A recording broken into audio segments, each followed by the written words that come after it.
Ejercicio 23, clase 10. La redacción nos dice, si 30 lámparas originan un gasto de 5.000 al mes, estando encendidas 2 horas diarias, ¿cuánto gasto mensual originarán 25 lámparas encendidas durante 15 horas diarias? ¡Wow! Aquí tenemos en el fondo 4 variables.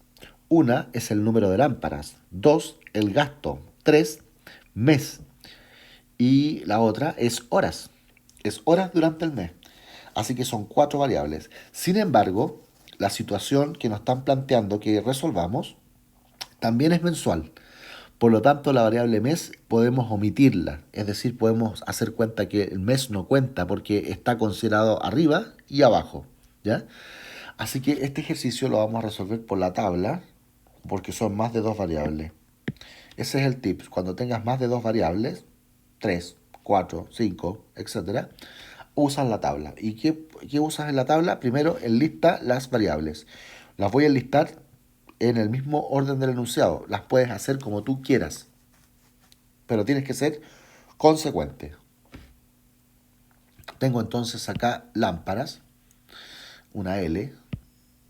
Después tengo gasto y después tengo horas.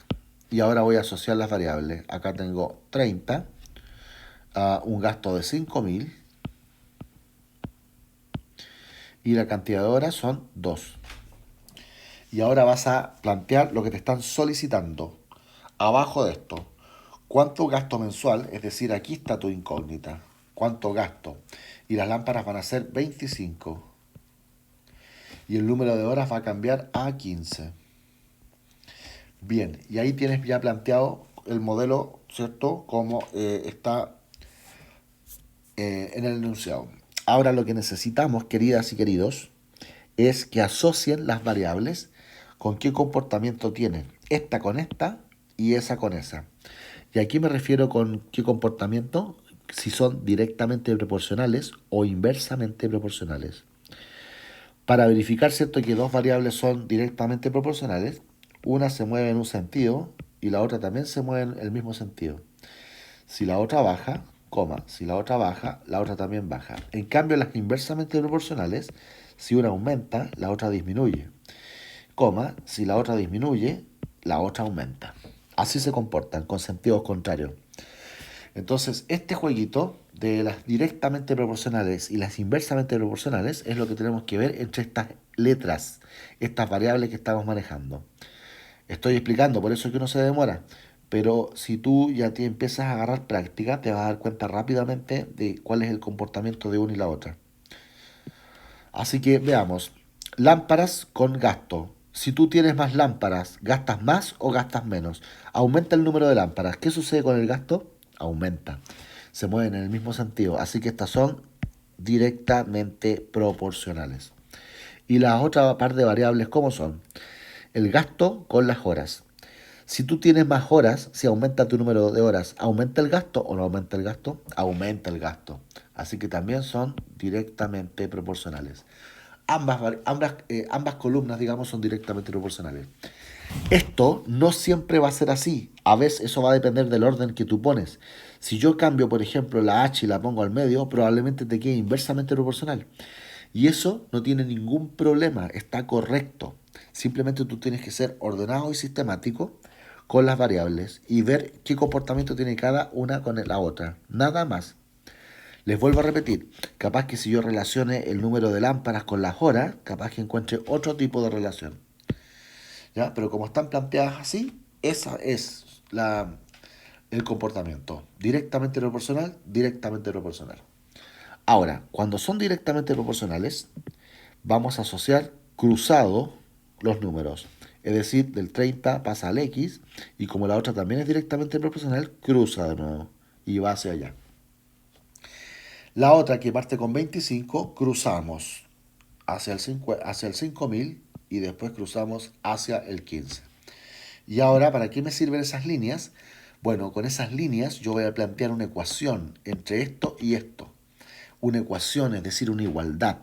Y voy a asociar los factores justamente con las líneas que puse. Voy a poner 30 multiplicado por x multiplicado por 2 ahí, 30x2, y eso tiene que ser igual que 25, 5000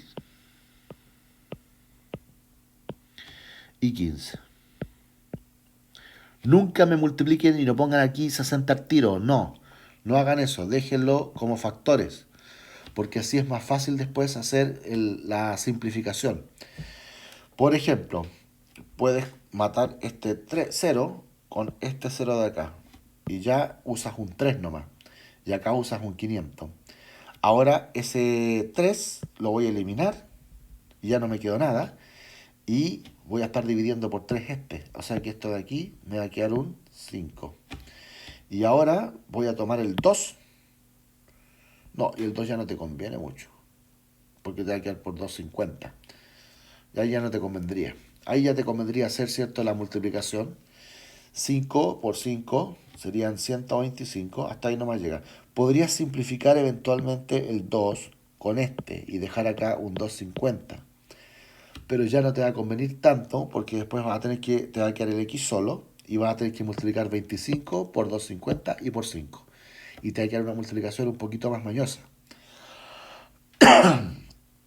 Es preferible, queridos, queridas, es preferible multiplicar por 500 porque es la mitad de 1000. Tienes más ceros.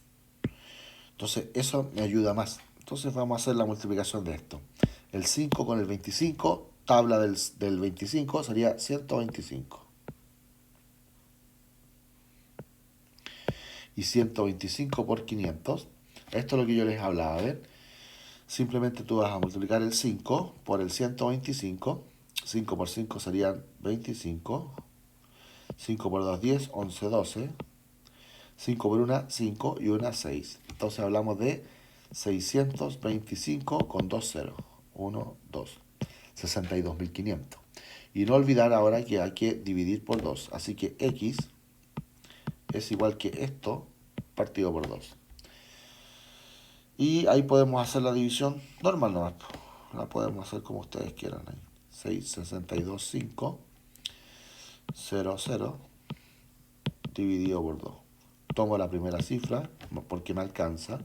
Me cabe 3 veces. 3 por 2 son 6. A 6 nada. Bajo la cifra siguiente que es el 2. Me cabe una vez. 1 por 2, 2. Sobra nada. Bajo el 5. El 2 en el 5 me cabe 2 veces. 2 por 2, 4. Sobra 1. Bajo la cifra siguiente que es el 0 y me cabe 5 veces en el 10. 5 por 2, 10. A 10 nada. Y el otro 0 lo sumamos. Es decir, 31.250. Alternativa A. Más difícil hacer las multiplicaciones que el planteamiento. Si tú ya tienes claro este norte, ¿cierto? Este manejo de la tabla, se te simplifica todo. Chicos, ¿hay otro método? Sí, buscar el rendimiento unitario para una variable, después para la otra y después proyectarlo de acuerdo a las condiciones que te dan. Es muchísimo más complicado y te aumentan muchísimo las probabilidades de equivocarte. La tabla te soluciona todo. Si lo único que tienes que hacer es aprender a estudiar el comportamiento de las variables. Y eso es una de las habilidades que tú necesitas para esta prueba. Así que hazla.